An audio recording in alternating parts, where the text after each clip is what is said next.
Ladies and gentlemen, we are privileged to have our next keynote who will be discussing on content today, adopting and staying relevant. Please welcome Ms. Jennifer Bailey, Chief Content Officer of Hook. She will be joined by moderator, the Chief Creative Officer of Rig Arrow Studios, Mr. Michael Schmidt. Hello, everybody. Oh, thanks for the kind applause.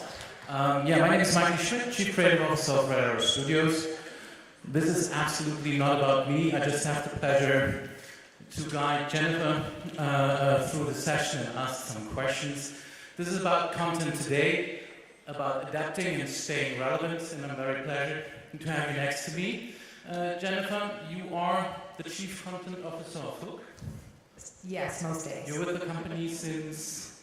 I've been with Hook for just over a year, about 14 months. Prior to that, I was in the linear channel world for a long time. We won't say exactly how long, but I started off doing content sales out of Canada, and then content sales in Europe, and then started running channels in Europe and then over in Asia for the last 10 years. So make that question personal, right? How did you adapt and to stay relevant? How did you get to Hook? What happened there? I like that. That's a very interesting question. I think that with everything, you have to grow and evolve with the industry, and we are in such an exciting time right now that previously, my previous role, which was with, as I mentioned, linear channels, I was with RTL CBS, and we were looking as linear channels, how do we evolve? How do we stay relevant? And a lot of it was, okay, we need to be able to reach more people, we need to have more eyeballs, more people paying to subscribe to the channels, get more advertising, and even from a linear channel, we were looking and talking to OTT and SVOD players. So when the RTL CBS channels were sold and I was looking for something else, it was just my gut, it was just the next thing that I needed to do, and I think that it was a very good opportunity. And the team at Hook, I've been speaking to them for quite a while about their evolution and how, as linear channels, how can we evolve with them.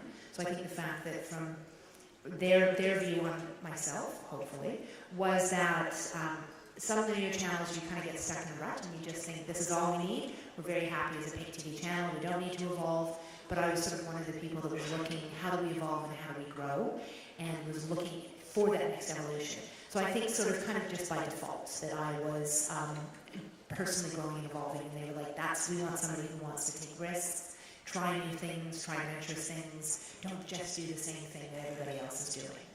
And before we speak about Hook, let me ask you, what did you, or where did you evolve into? What is the difference between your old job in a linear environment, being a linear programmer, and now working for an SVOD? It was probably in my 20 plus, 25 plus year career, the biggest learning curve that I have ever experienced, going from linear to OTT. One of my favorite things, two things that I absolutely love, is that you don't have a 24-hour schedule, that you have to go, okay, what is the best time to schedule this show? If I schedule it after this, am I going to keep the audience? You don't need to worry about that. That's fabulous. You also don't need to worry about how long a program is. A program can be 22 minutes, 24 minutes, 26 minutes, 32 minutes. It can actually, the program doesn't have to be edited or produced to fit a time slot. It is edited and produced to fit the storyline, which I think is one of the most incredible things that can happen, because now it's more and more about the story rather than the time slots. But I think going from linear to OTT, it's really, linear, I have the ability to tell you what time you're going to watch television. I'm going to say, okay, at 9 o'clock on Wednesday night, you're going to watch Bull, starring Mike Weatherly. Now, it's up to the consumer. They can watch television, they can watch the shows they want, whenever they want, wherever they want, however they want. So with Hook, you can watch it on your mobile, your tablet, your laptop, your set-top box, and it's the time that you choose to watch is at your own discretion. It's not me dictating anymore. Tell us a little bit about Hook. How is Hook achieving that, and how is it set up? Where is it operating? So Hook has been around for about 4 or 5 years. We are owned by Singtel, which is one of the world's largest telcos. Sony and Warner Brothers. So one huge telco and two very, very impressive US studios. We're in 5 territories right now: Singapore, Philippines, Indonesia, Thailand, and India. We have partnerships in every single one of our territories with the largest telcos. We're not just with our telcos. You can subscribe to Hookahs straight through our app as an OTT player. You can, we work with different pay wallets. We work with different, you name any sort of distribution partner that you can think of, we've either partnered with or are about to partner with. So, your CEO spoke about that. Now Hook is going to hyper-localize. What does that mean, and what's your home turf for that? Do you have a starting point for that hyper-localization strategy? What does it actually mean? I'm not 100% positive what he means by hyper-localization, but I can tell you what how we sort of view it. But he comes up with much more creative words than I do. So for Hook, our head office is in Singapore, but we have offices in every single country that we're in. We have about 250 people within the 5 countries. We are about our consumers. We are a mix of local content and Hollywood content. Local content drives viewing minutes. What's the ratio? Do you have a ratio for that? From a viewing minutes perspective, in say Indonesia, about 60% of viewing minutes comes from local content. Our local content is probably about 45% of our local, 45% of our library or our catalog is local content. And is that commissioned or licensed local content? We have, a lot of it has been licensed, but that is changing, that's evolving as everything. How do you stay relevant? And one of the exciting things as an OTT player is that we, in the territories that we're in, free-to-air is very, very, very dominant. Now, on free-to-air television, you can't always take the risks that you can as an OTT player. So the content that we look for when we're commissioning, are things that are slightly pushing the boundaries a little bit more. We can be a little bit more creative. We always take into consideration the territories that we're in and what people are watching, what they want to consume, but they want to see something a little bit edgier, and that's what we're looking to deliver. We actually have I've got 2 videos to show. Sure, yeah. 2 quick ones. One of them, I'm not sure which order they're going to play it in, but they're both they're both Indonesian series. Both were locally commissioned and for Hook. One is a crime series called Brata, and it is written by a very famous Indonesian author, Ito, and is crime, a little bit of supernatural in there. The second one, I'm not going to pronounce it correctly, so I will do the short form. It's called CTS, the series. It's based off of one of the most popular Indonesian films from a couple of years ago, and it is about family life in a corner store. Okay. So we'll see the spots today. Please press play on tape. Mau awal kita punya apa? Sejauh ini yang bisa saya identifikasi mayatnya lebih dari 1 orang, mungkin 2.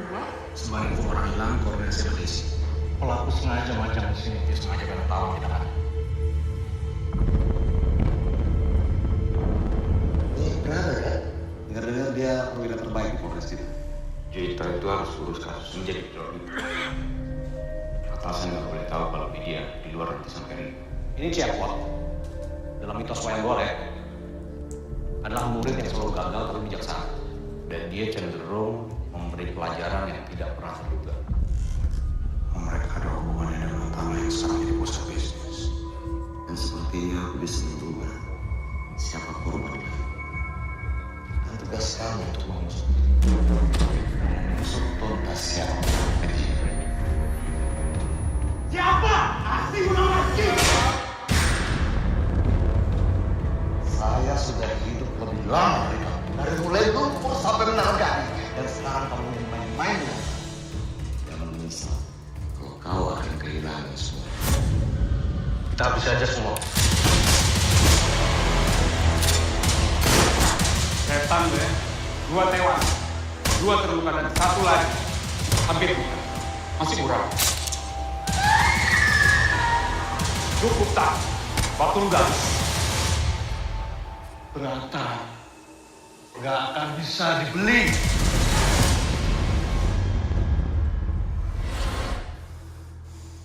Dia akan kembali.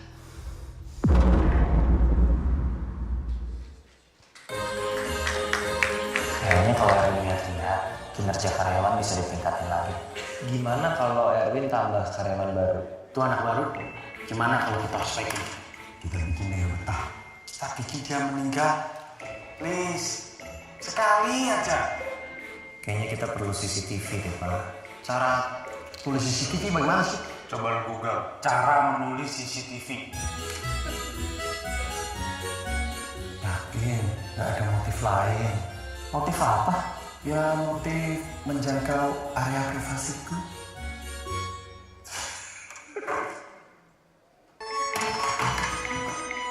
Gimana kalau kita pasang CCTV di toko sebelah? Ini tokonya Pak Nanda ya? Iya, Saya Martin. saya Tini. Halo Tim. Halo, Tini. Martin. Nanda.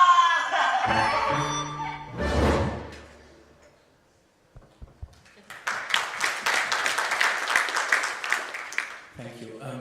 By the way, in 10 minutes, we'll be opening up the question to you. So if you have your cell phone, just log in on the site and put in your questions, and then I'm going to ask them for you. Be nice, please. Well, I can filter. Don't worry. Let's talk a little bit about the crime show. How did that get to you? What way does it take for a pitch to come to your attention? How does that work? So Brata came to us, one of the executive producers on Brata 1000 we worked with on another project. We worked with him on a movie called Marlena, The Murder in Four Acts, which is actually Indonesia's entry for the Oscars this year for Best Foreign Language Film. Congratulations. So have every fingers and toes crossed for that. So we had worked with Thousand on Marlena, and it was just sort of a chat, and he said, we've got this idea, would you be interested in doing a crime series that's pushing, it's the production value is substantially higher, the script writing is substantially deeper, it's very, very much character driven. It's not what you would see on free air television. And he said, how would you guys feel about that? And we jumped at the opportunity to work with him, the writer, and the cast. And who's we in that case? Is that a centralized process? Does that go via the Singapore office? Does it come to the local office first? How's So at that stage, it came via the office in Indonesia. So we have a team there. In every single one of our countries that we're in, we have a local content team that look at they do all the local content acquisition deals. From a production point of view now, we have a head of original productions who's based in Singapore, but works incredibly closely with all of our local teams on the ground. So to come to Hook with an idea, you can come to Brian, who's our head of original productions. His email is Brian, B-R-Y-A-N, @hook.tv. Send them all to Brian. He also and you can work with any of our content team in the territories, and then we work as a team together. We look at, so for the concept, we look at the idea, do we think that it fits the Hook audience? Does it fit what currently drives viewing minutes? Do we think it might be outside the box, but will then still drive viewing minutes? The actors, again, all of those things. And we work as a team to decide what's the best thing to put onto Hook and to commission for Hook. And how does the business model look like? Do you fully finance such a production? Do you take it for the whole world? What does it mean, especially if you think about hyper-localization? Because obviously hyper-localization is fine, but in our business, scale comes through internationalization. So how does that work? It really depends on the project. Every single project can be different. It depends on what our investment is. So for example, Brata, we have the rights worldwide. And we will exploit those rights worldwide and look to make back some of our investment from the international sales. Other shows, we will come in as, say, top-up financing, and we only have the Hook territories. Other shows, we have another series and a movie that's in production in the Philippines. It's a three-way co-production, and we all own a third, and a third, and so we've invested in that way, and we all recoup from that same position. So every single show is different. If you come to us with a project that has other broadcasters or other OTT players attached, great. We're happy if it fits our territories. We'd love to get involved. If it's a concept that is you don't have anybody else attached, but we think that it has the merits to drive hook, and it's very much hook related, we would commission something 100%. And can you give a statement for what you're looking for and what you're not looking for in content? I'm looking for the next best hit, and I'm not looking for the next dud, which doesn't help. Okay, what drives that? No. What does it make a hit for hook? That's the easy answer. So for hook, what we do look for and what we want is things that you wouldn't typically see on free-to-air television. We're not bothered about duration. Duration can be short form. We have another series launching in Indonesia, ideally the end of this week, beginning of next week, that's based on a very popular YouTube channel that we are taking in there 8 to 10 minutes each episode, and it's comedy. We are looking at crime, we look at action, we look at drama, it really does, we want to see things that you wouldn't typically see on free-to-air television. I'm asking that because I was surprised about something with Hook that I think in Indonesia you're offering daily subscriptions, day passes. So you pay, what, 50 cents, 25 cents for a day pass? It's about 35 cents right now to subscribe for 24 hours. So, I mean, normally SVOD is about retention, right? You drop a big show and you do marketing around it, and then you check how many subs did I pick up and how many subs did we retain. I guess if you're on the daily business, that's next to irrelevant because it's going to have such a high frequency that it is hard to control, right? It is, but it's very important for us. So we launched, we were the first ones to launch daily sachets anywhere in the world, and it was incredibly important for us. So in Indonesia, the average salary of a hook consumer can be anywhere between $350 and $1,000 a month. Now, if you're making $350 a month, you're not always going to have money to subscribe to Hook. Our subscription's less than $5 for a month, but that's $5 is a lot out of $350. So we wanted to, at Hook we are looking to reach a mass audience, and to be able to do that, you need to be able to price points that they can afford. Now, it doesn't mean that they only come in once, and what we've seen with our one-day sachets is that people come in 2 or 3 times, 4 times a month, they'll subscribe for one day. Might be a Friday, might be a Saturday, they spend the day binging on their favorite shows, their favorite movies. We have, in Indonesia, we have about 50% of the local movies are all on Hook as Hook exclusives, and that's 3 to 4 months after the theaters. There's only 1,800 movie theaters in Indonesia, so there's not a lot of opportunity for the 260 or 70 million people to get to the theater. So for us, the one-day sachets, yes, it is hard to churn as high because it's 24 hours, but we do see that people come back again and again and again. And does this inform programming decisions in the sense of like, if I'm in this game, I need to have perhaps a daily show, like a telenovela, or I'm going back into more classic programming. I drop my best series on an per-episode basis, always on a Friday, because on Friday there's payday or something like that. Does that drive content decisions for you, or is that more or less irrelevant when it comes to shows that you look up and shows that you want to buy? It does to a certain extent. I think that, within any OTT service, the data that we have access to is absolutely incredible, and as Hook, we're very much building to become a very data-driven company and taking and assessing that data. Looking at that, we look at, Brasa, if I remember correctly, I think we launched on a Thursday. Thursdays on free-to-air is typically crime shows, so we know that on a Thursday that is what people are used to watching.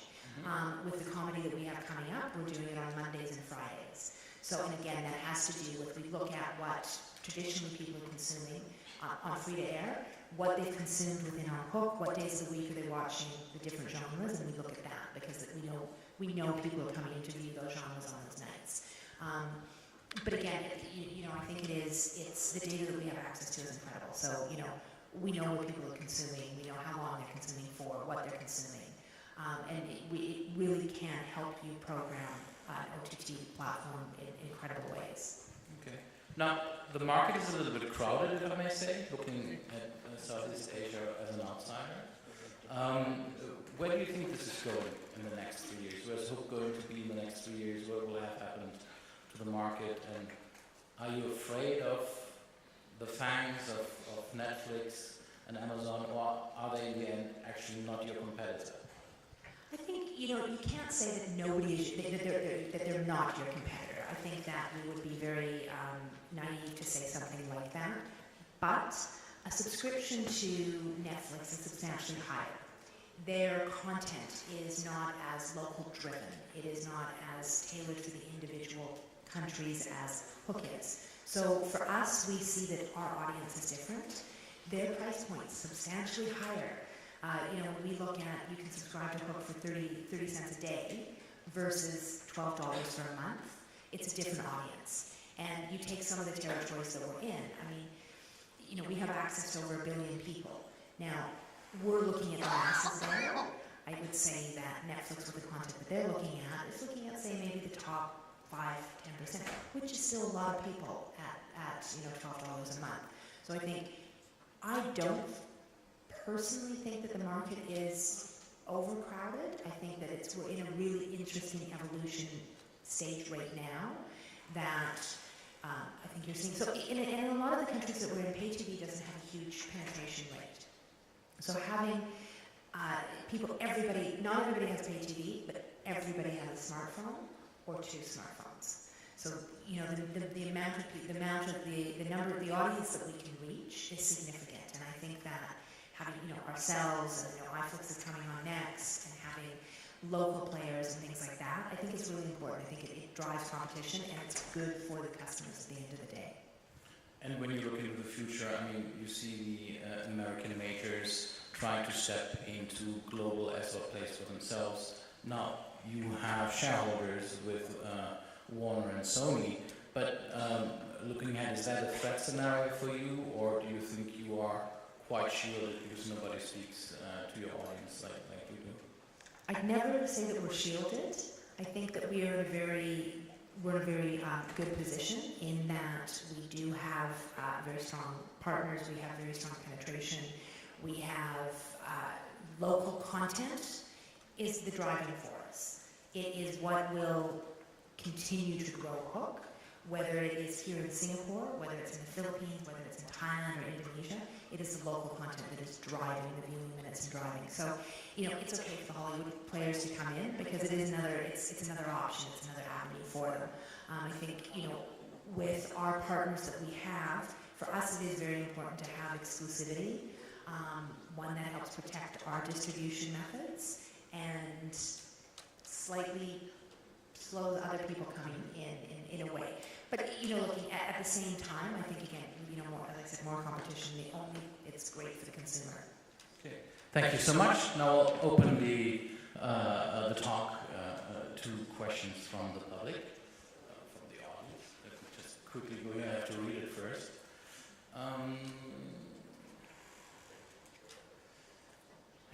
Let's take this. It's a very practical question. Does it show? Oh, there we go. Do you ever provide seed funding for a pilot that could be developed into full series, like sitcoms? That is actually it's a very good question. It's something that I should have addressed. We have what's called the Hook Filmmakers Guild, which is a contest that is run across Asia. Anybody can enter that has some sort of tie-in to the industry.